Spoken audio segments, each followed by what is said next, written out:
رب العالمین وصلی اللہ وسلم علی رسولہ الکریم ونبیہ الامین وعلی آلہ واصحابہ اجمعین اما بعد فاعوذ باللہ من الشیطان الرجیم بسم اللہ الرحمن الرحیم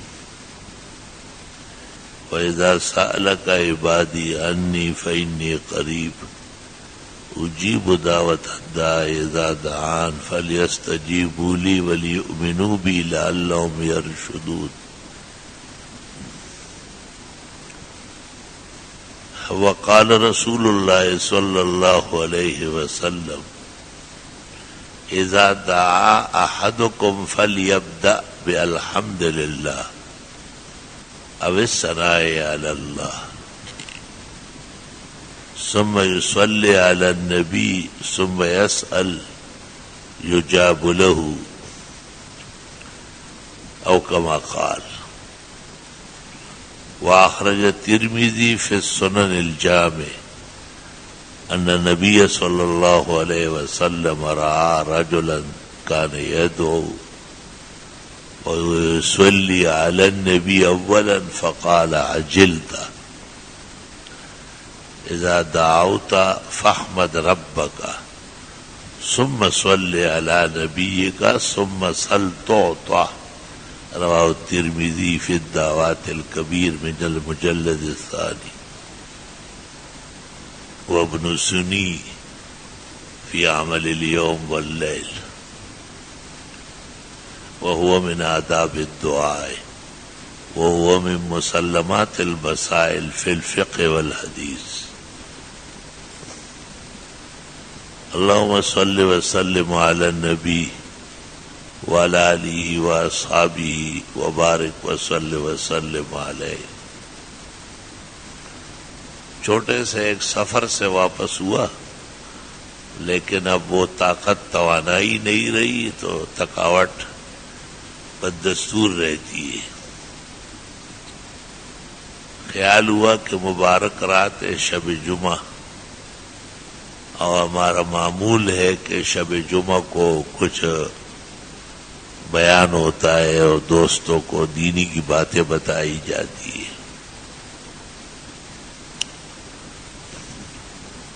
اکثر دیکھا جاتا ہے کہ بھائی لوگ دعا اچھی نہیں مانگتے اور دعا میں ان کی توجہ درست نہیں ہوتی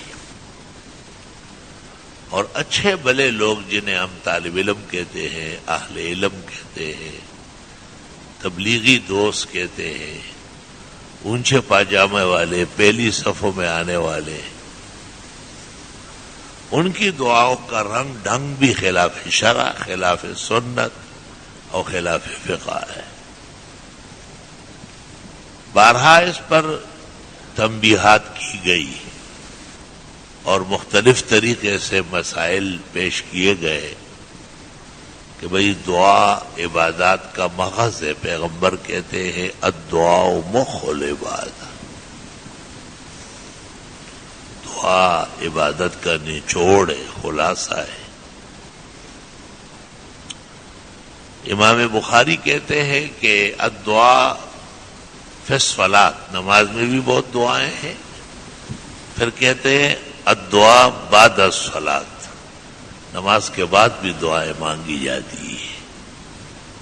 مختلف احوال میں دعائیں ہیں.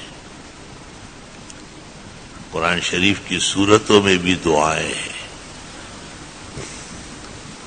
بہت سارے مقامات پر مسجد داخل ہوتے وقت، باہر نکلتے وقت، کھانا شروع کرتے وقت، ختم کرتے وقت، نیا کپڑا پہنتے وقت، طہارت خانے جاتے وقت، طہارت خانے سے خارج ہو کے باہر نکلتے وقت، یہاں تک کہ بیوی سے ہم بستری کے وقت بھی اللہم جنبنا الشیطان وجنب الشیطان مما رزقتنا، اے شیطان ہم سے بھی اور جو اولاد آپ دیں گے ان سے بھی دور فرما. بخاری شریف میں ان قدر بینہما ولد لم یضرہ، اگر اس ملاقات سے بچہ جڑ گیا تو شیطان اس کا کچھ نہیں بگاڑ سکے گا، کے دعا مانگی گئی ہے. وَلِلدَّعْوَاتِ تَأْثِيرٌ بَلِيغٌ وَقَدْ يَنْفِيهِ أَصْحَابُ الضَّلَالِ. بد المعالی میں ہے کہ دعاؤں کے اثرات تو مسلم ہیں. گمراہ لوگ، بے دین لوگ نہیں سمجھتے، وہ دعاؤں کو نہیں مانتے. اللہ کے منکر ہے، اللہ کی رحمتوں سے مایوس ہے. لا ییأس من رحمت اللہ الا الکافرون. کافر لوگ، گمراہ لوگ اللہ تعالیٰ کی رحمت کو کہاں مانتے ہیں؟ نا امید کو شیطان دے اور شیطان زکب ایمان دے.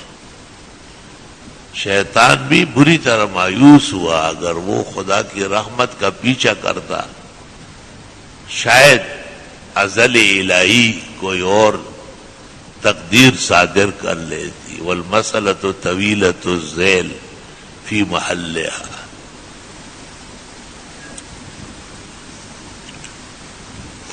عجیب بات ہے کہ انبیاء علیہ السلام کی دعائیں موجود ہیں. یہ اگر آپ چاہیں کہ آدم علیہ السلام نماز کیسے پڑھتے تھے تو نہیں ملے گی. ہمیں کوئی روایت اس میں نہیں ملی کہ آدم علیہ السلام کس طرح شروع کرتے تھے، ختم کرتے تھے. یہ بات معلوم ہے کہ بعض شرائع میں فجر فرض ہے، بعض میں ظہر، بعض میں عصر، بعض میں مغرب، بعض میں عشاء. ہماری شریعت کو معراج کے بعد 5 نمازیں دے دی گئی، اور معراج سے پہلے صرف فجر اور عصر تھی. بخاری مسلم تمام متواترات موجود ہیں. لیکن مسائل کی تفصیل بظاہر نہیں ملتی. بس وہ محمد الرسول اللہ صلی اللہ علیہ وسلم کے اعمال تمام انبیاء کا خلاصہ اور نچوڑ ہے. اور حضرت صلی اللہ علیہ وسلم نے بعض نمازوں کو کہا بھی ہے کہ انبیاء اس طرح نماز پڑھتے تھے. متعین تو نہیں فرمایا. لیکن یہ عجیب بات ہے کہ انبیاء کی دعائیں موجود ہیں. آدم علیہ السلام کی دعا ہے ربنا ظلمنا انفسنا وَإِن لَّمْ تَغْفِرْ لَنَا وَتَرْحَمْنَا لَنَكُونَنَّ مِنَ الْخَاسِرِينَ. نوح علیہ السلام کی دعا ہے رب انی مغلوب فانتصر رب لا تذر علی الارض من الکافرین دیارا. خدایا ان کافر بےایمانوں میں ایک کو بھی نہ چھوڑے. خدایا انہوں نے مجھے بہت عاجز و بے بس کیا، آپ میری مدد فرمائیں. ابراہیم علیہ السلام کی دعائیں ہیں رب لا تخزنی یوم یبعثون یوم لا ينفع مال ولا بنون. خدایا قیامت کے دن کے رسوائی سے بچا.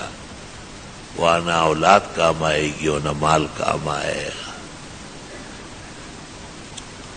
حضرت موسیٰ علیہ السلام کی دعائیں قرآن مجید میں موجود ہیں رب اشرح لی صدری ویسر لی امری واحلل عقدۃ من لسانی یفقہوا قولی.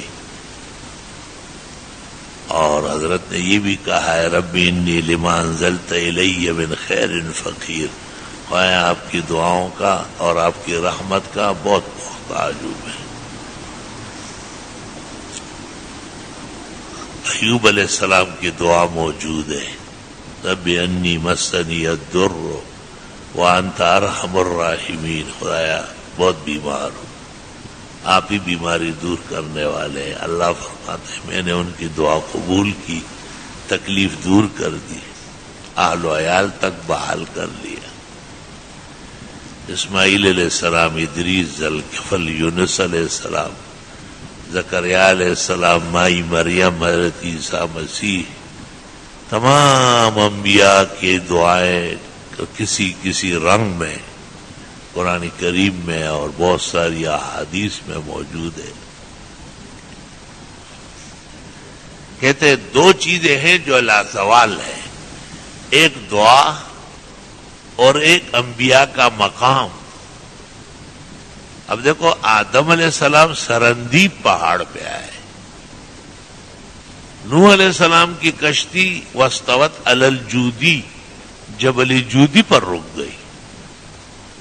موسیٰ علیہ السلام کوئی طور پر ہم کلام ہوتے تھے، حضرت عیسیٰ بھی اس کے ایک حصے میں مبعوث ہوئے شرق غربی میں،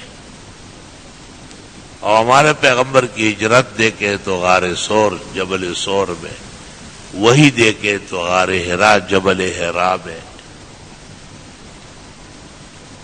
علماء کہتے ہیں کہ اور چیزیں ٹھہر نہیں سکتی ہے دنیا میں، حکومتیں بدل جاتی ہے، زمینیں تبدیل ہو جاتی ہے، لیکن پہاڑ اپنی جگہ قائم دائم رہتا ہے۔ دنیا کے کل 17 پہاڑ بتائے ہیں طبقات الارض کے ماہرین نے جو پوری دنیا پر حاوی ہے، باقی چھوٹے چھوٹے جو ہے وہ نجی کاری کے درجے میں ہے۔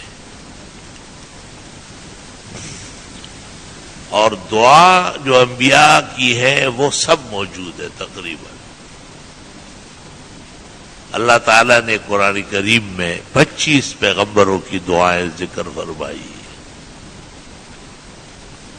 احادیث مبارکہ میں اس سے زیادہ ہے۔ ہمارے رسول جناب نبی کریم صلی اللہ علیہ وسلم کی تو اتنی دعائیں ہیں کہ مستقل محدثین باب قائم کرتے ہیں، کتاب الدعوات نسائی کی اور ابن ماجہ کی اور ابو یعلا کی اور مسند احمد کی اور بخاری کی اور مسلم کی اور ترمذی کی اور سنن ابی داؤد کی اور سنن سعید ابن منصور کی، مستقل کتاب الدعوات لکھی گئی ہے۔ جیسے ابن ابی لباب کی کتاب الدعوات ہے، نووی کی کتاب الدعوات ہے، اس کے پھر شروع ہے حافظ نے شرح کی الارشاد، اور نواب صدیق نے شرح کی نزل الابرار، جہان بھر کی کتابیں دعاؤں سے بھری ہوئی ہے۔ ابن سنی نے سلف میں عمل الیوم واللیل میں 24 گھنٹے کی دعائیں اور اعمال نقل کیے۔ نسائی نے عمل الیوم واللیل 24 گھنٹے کے شب و روز کے اعمال و دعائیں نقل کی۔ حناد ابن سری نے زہد میں نقل کی، ابن المبارک نے زہد میں نقل کی۔ لا الہ الا اللہ وحدہ لا شریک لہ۔ دعاؤں پر بہت زیادہ توجہ دیا کریں اور تسلی سے دعا مانگیں۔ چاہیے تو یہ کہ ہر وقت ہم تسلی سے مانگیں، لیکن ہم کمزور ہیں، عاجز ہے، بے بس ہے، بیمار ہے، مصروف ہے، تو 24 گھنٹے میں ایک وقت ایسا نکالو کہ اس میں آپ تفصیل کے ساتھ دعائیں مانگیں، اور پھر ان دعاؤں کا اللہ تعالیٰ کو حوالہ دے۔ پیغمبر نے بھی بدر میں اللہ کو حوالہ دیا ہے کہ آپ نے مجھ سے ایک عہد کیا ہے، ایک وعدہ کیا ہے کہ آپ میرے رسول ہیں اور میں آپ کی مدد کروں گا، وہ آج پورا کر لیں۔ حالات بہت خراب ہیں، اور اللہ نے اس پر تسلی نازل فرمائی کہ بات ہو گئی، آپ بے فکر رہے، میں مدد بھیج رہا ہوں۔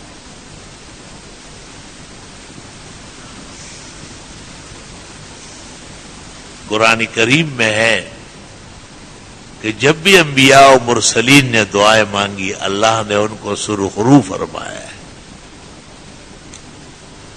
اللہ اکبر و کبیرہ۔ موسیٰ علیہ السلام کو فرائنہ کہتے تھے کہ بما عہد عندک، اللہ تعالیٰ نے آپ سے تو ایک وعدہ کیا ہے نا کہ آپ دعا کریں تو قبول، اس دعا کو استعمال کرو۔ حضرت موسیٰ نے ان کے کہنے پر 9 مرتبہ استعمال کی، لیکن وہ بڑے بد نصیب اور ظالم تھے، اور وہ قوم نافرمان تھی اور بد نصیب تھی۔ انہوں نے ہر طرف اور ہر دفعہ عہد شکنی کی۔ آخر اللہ تعالیٰ نے ان پر عذاب نازل کیا اور تباہ و برباد فرمائے۔ تو ایک رشتہ بھی بندہ اللہ سے قائم کرتا ہے، اور اس رشتے کا تقاضا ہوتا ہے کہ اللہ تعالیٰ اس کی سنتا ہے۔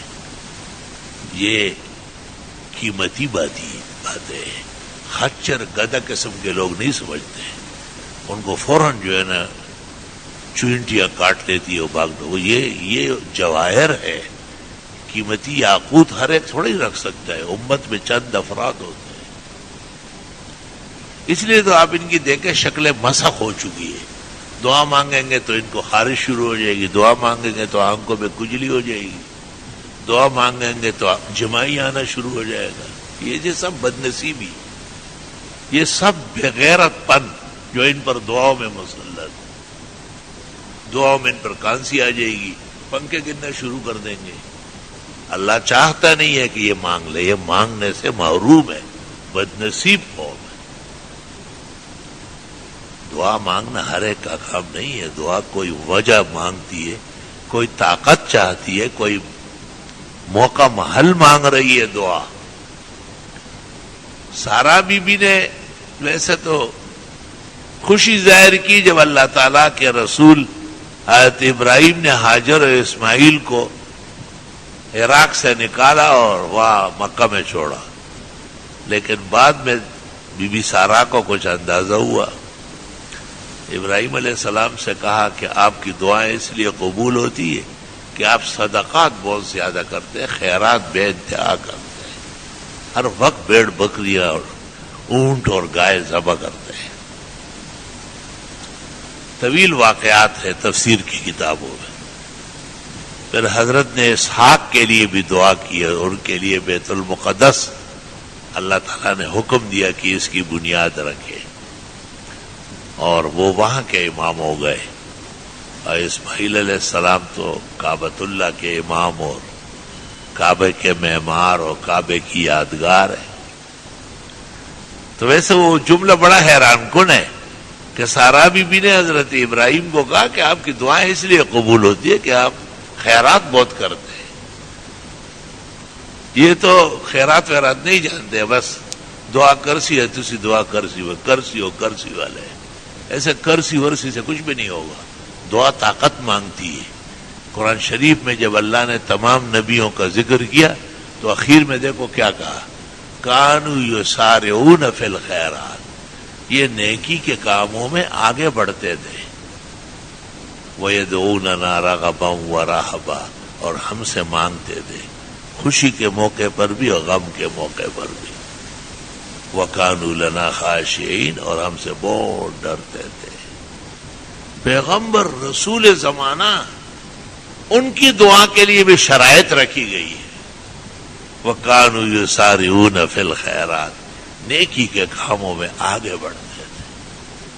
بھئی کام بھی نیکی کا ہے اور توفیق بھی ہے، اور آپ پھر بھی ہاتھ نہیں ڈال رہے تو پتہ چلتا ہے کہ سینہ ایمان سے خالی ہو چکا ہے.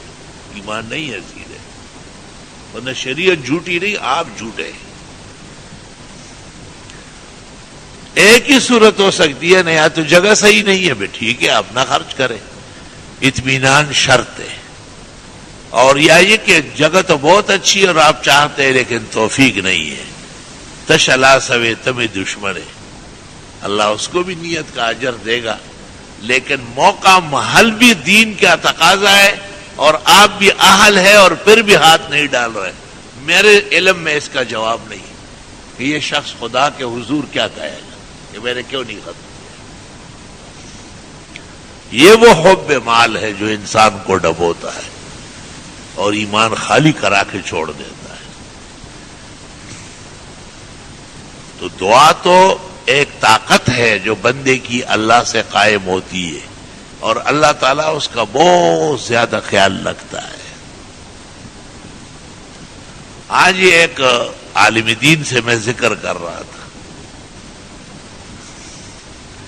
میں نے کہا دیکھو اسلامی عقائد کے مطابق سب سے بڑا طبقہ جو خلائق کا ہے وہ انبیاء علیہ السلام. بخاری شریف میں کہ ایک پیغمبر نے اپنی قوم کو لے کے باہر نکلے اور صلاۃ استسقاء پڑھ رہے تھے کہ یا اللہ بارش برسا، بہت تکلیف ہے. حق تعالیٰ نے کہا کہ ابھی آپ سے پہلے ایک چونٹی آئی تھی اور وہ بھی اپنی قوم کو لے کے آئی اور رونا دونا اسی میدان میں کیا اور میری بات ہو گئی اس سے. بارش کا فیصلہ میں کر چکا ہوں، آپ جا سکتے ہیں. دیکھو اللہ کے یہاں ننھی منی مخلوق کو اس نے تو بنائی ہے نا، ننھی منی تو آپ کے ہمارے خیال میں اس کا تو خلقت ہے، اس نے تو قدرت آزمائی کی ہے، تب یہ مخلوقات بنی ہے. کسی کا باپ کوئی پر تو بنا لے، ان کا نہیں بنا سکتے کوئی بھی. لا الہ الا اللہ وحدہ لا شریک لہ لہ الملک ولہ الحمد وعلی کل شیء قدیر. علماء نے اس سے استدلال کیا ہے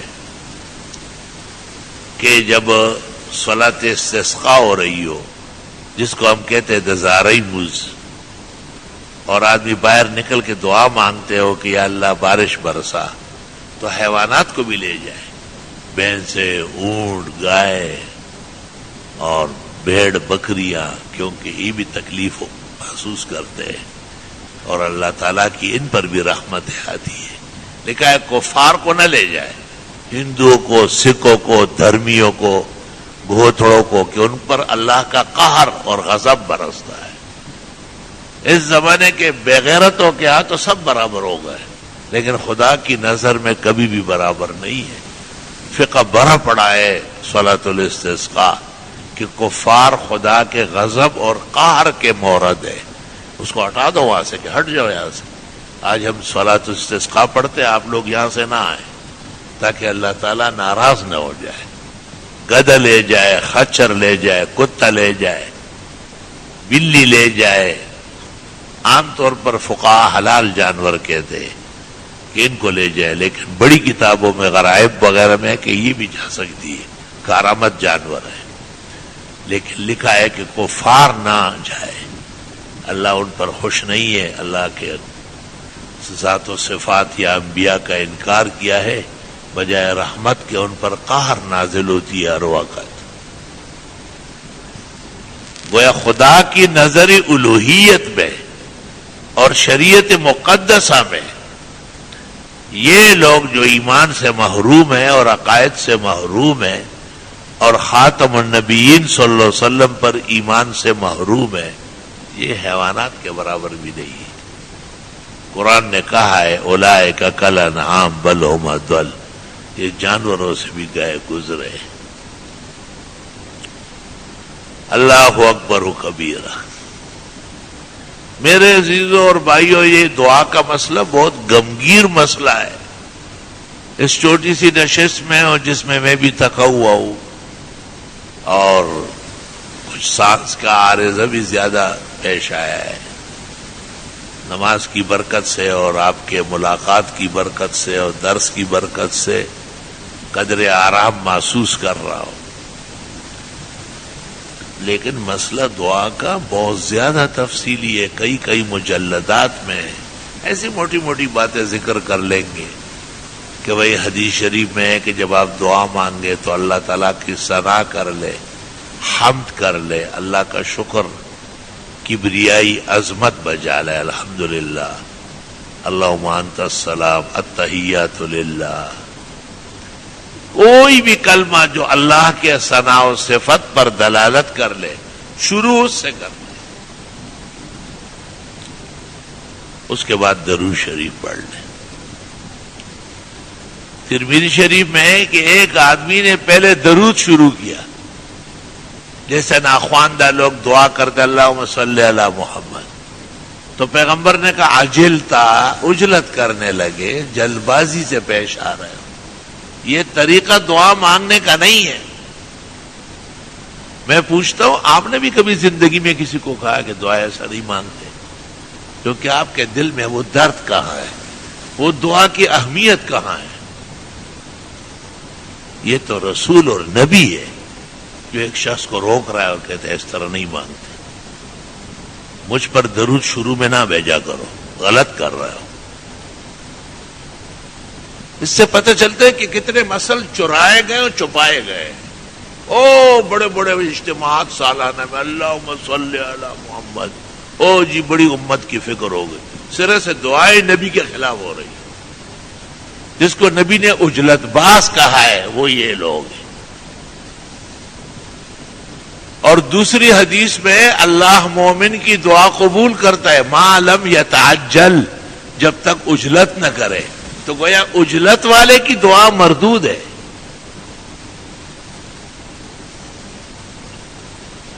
فرمایا کہ جب دعا مانگنے لگو فاحمد ربک، اللہ کا حمد و ثنا کرو، الحمدللہ، سبحان اللہ، اللہ اکبر، لا الہ الا اللہ۔ کوئی بھی کلمہ قرآن و سنت کے مطابق اللہ تعالی کی تعظیم، توصیف، اللہ کی تمجید، تحلیل، کبریائی کا، وہ اللہ کی تعریف ہے، اللہ اس سے خوش ہوتا ہے۔ حدیث میں ہے اللہ اپنی تعریف سے بہت زیادہ خوش ہوتا ہے۔ ویسے ہی آپ کہتے رہے یا اللہ آپ بہت بڑے ہیں، یا رب آپ مہربان ہیں، یا رب آپ کریم و رحیم ہیں، اللہ بہت زیادہ خوش ہوتا ہے۔ اللہ اللہ۔ حدیث شریف میں لا یمدح احد کما مدح ربنا نفسہ، کوئی شخص اللہ کی ایسی حمد و ثنا نہیں کر سکتا جیسے اللہ تعالیٰ اپنی تعریف اور حمد و ثنا خود کرتا ہے۔ حدیث شریف میں پیغمبر فرماتے ہیں قیامت کے میدان میں ایک خاص قسم کے محامد، اللہ کی حمد و ثنا مجھے دی جائے گی، میں وہ کلمات پڑھ لوں گا تو مجھے شفاعت کا حق مل جائے گا اور میری امت کے گناہگار بخشے جائے گے۔ اور بخاری میں ہے کہ لم یحضرنی الآن، وہ کلمات ابھی مجھے نہیں آتے، معلوم نہیں ہے مجھے۔ اللہم صلی وسلم علی النبی۔ فضول باتیں کرنے والے اپنے گریبان میں جھانک کے ذرا کہ وہ کیا عقائد رکھتے ہیں اور احادیث کیا کہہ رہی ہے۔ آپ نے کہا یہ میدان محشر میں مقام محمود پر جب میں امت کے گناہگاروں کو بخشوانے کے لیے بہت فکر مند ہوں گا تو ان ربی یلہمنی المحامد، بخاری، میرا رب مجھے کچھ محامد القا کر دے گا، لم تحضرنی الآن، اس وقت مجھے نہیں معلوم، اس وقت کی شایع نشان محامد ہے۔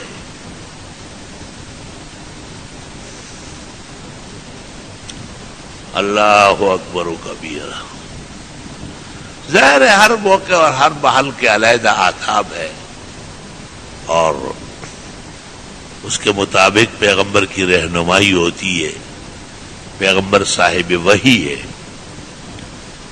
اور وہی دنیا کے نظام سے تو منقطع ہے کیونکہ شریعت کامل ہو گئی، لیکن نبی تو صاحب وحی ہے۔ مقام محمود پر بھی اللہ تعالیٰ آپ سے کہے گا ارفع راسک، سر تو اٹھائے، سل تو مانگ ملے گا، سل تو جب جو تو سوال کرے گا میں مانتا ہوں، سر اٹھاؤ، ارے سر سیدھے میرا،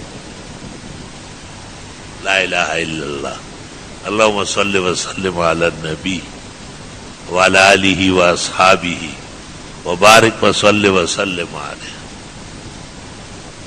یہ تو ایک باب ہو گیا۔ اب دوسرا باب دیکھو، دعا مانگتے ہیں تو فقہائے کرام کہتے ہیں کہ ہاتھ بالکل کھلے بھی نہ ہو، ایسے کسی ایک دن ہو تو خیر ہمیشہ عادت نہ ہو، اور ہاتھ بالکل بند بھی نہ ہو اس طرح، اور ہاتھ آپس میں ٹکرائے بھی نہیں، اور ہاتھوں کو آپس میں لڑائے بھی نہیں، انگلیاں چٹکانا بھی بد نصیبوں کی علامت ہے۔ دعا ادب سے مانگے، التفاق مع اللہ سے مانگے۔ اللہ،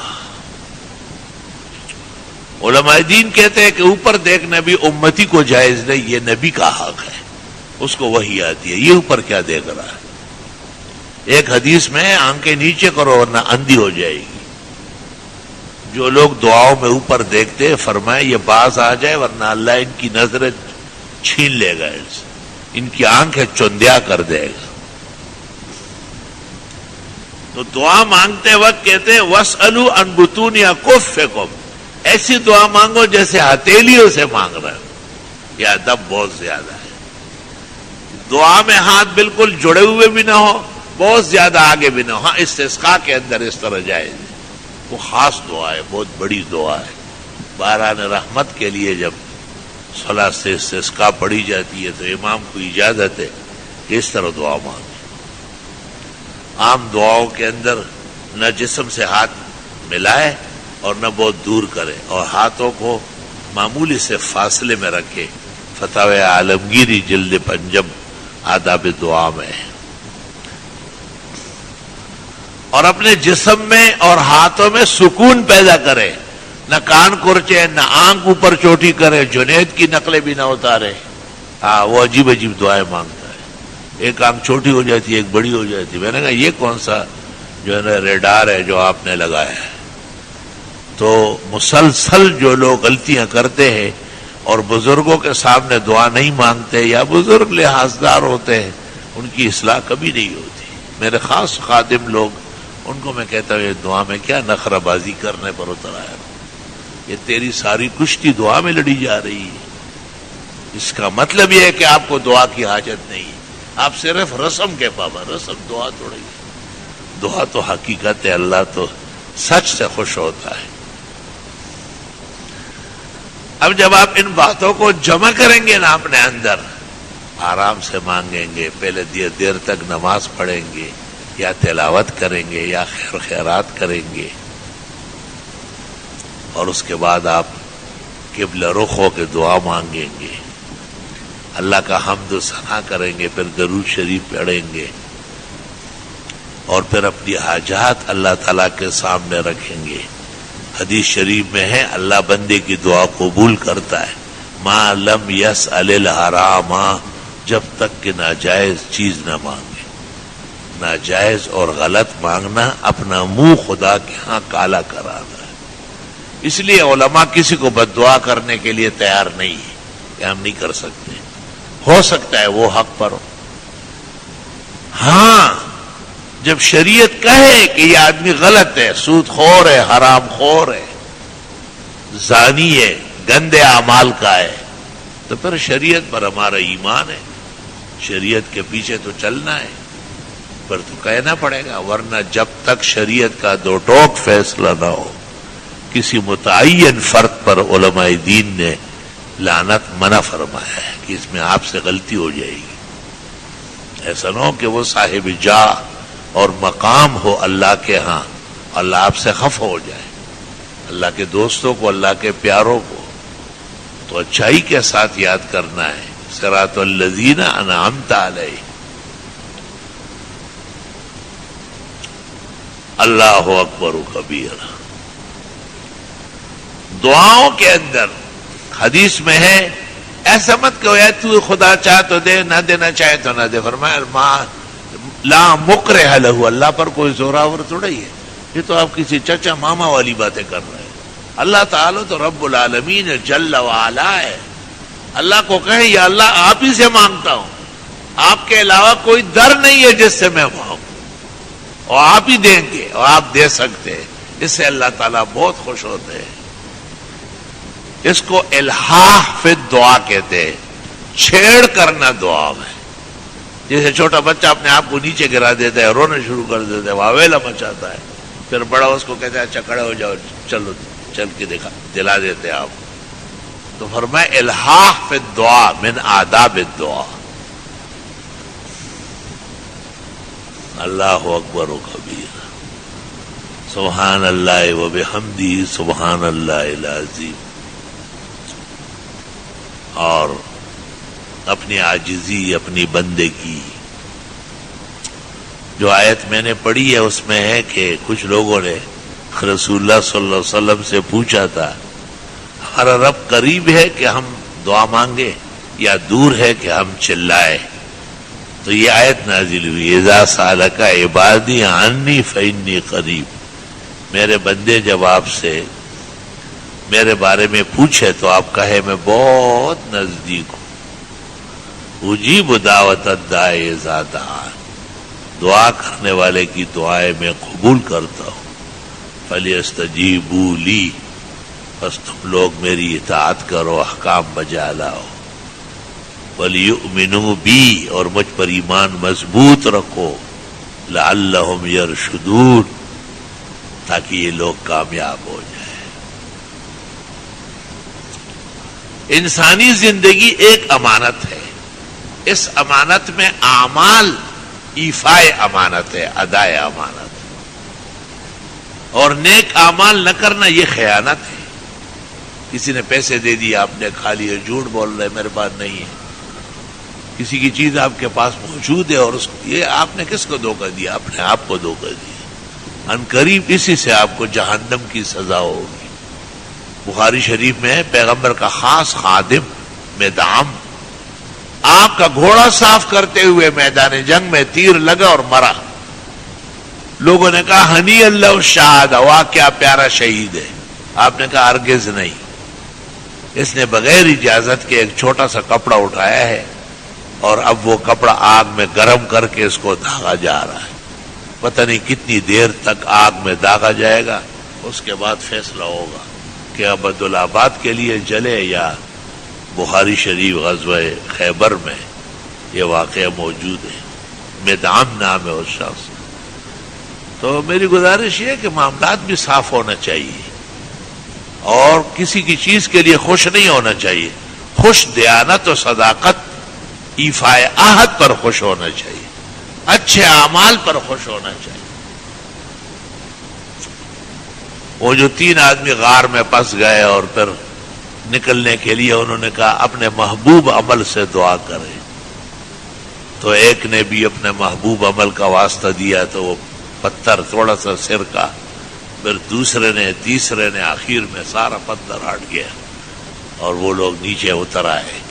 علماء دین کہتے ہیں کہ ہر انسان کی زندگی میں پسندیدہ اعمال اس پر فخر کرے، خوش رہے، اس کی حفاظت کرے۔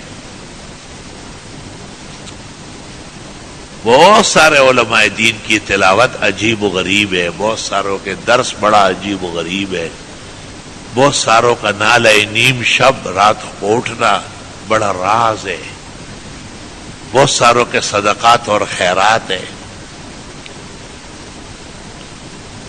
وہ جو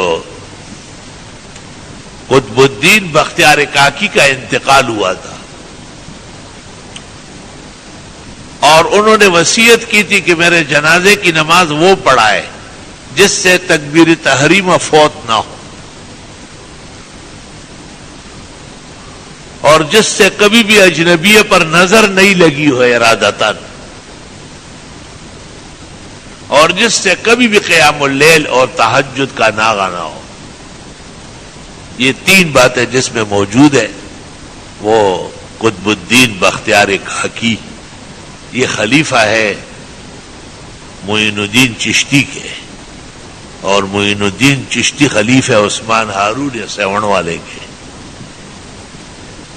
اور قطب الدین بختیار کاکی کے خلیفہ ہے فرید گنج شکر، اور فرید گنج شکر کا خلیفہ ہے نظام الدین اولیاء، نجیب الدین متوکل، بدر الدین اسحاق۔ اولیاء کے بھی سلاسل مستند ہے، مسلسلات ہے بالکل۔ کہتے ہیں جنازہ رکھا گیا اور لوگ چاروں طرف ادھر ادھر دیکھ رہے اور ان کے ایک چیلے نے اعلان کیا، بختیار کاکی کا جو خلیفہ قریب تھا، خاص مجلس کا چیلا، اس نے اعلان کیا کہ پیر و مرشد نے ان 3 آدمیوں کے متصف کو جنازے کی امامت کی اجازت دی۔